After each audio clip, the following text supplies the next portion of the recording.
partido difícil, pero la intención es ganar siempre.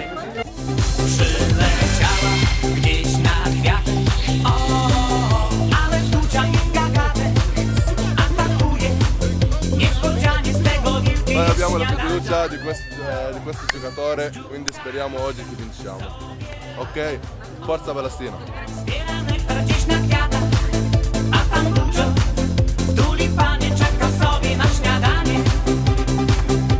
Pszczółka Maja sobie lata, o, zbiera nektar gdzieś na kwiatach, a tam dużo w tulipanie czeka sobie na śniadanie. Tekla patrzą ze swej sieci, o, co robicie? Siete voi? Quanto finisce?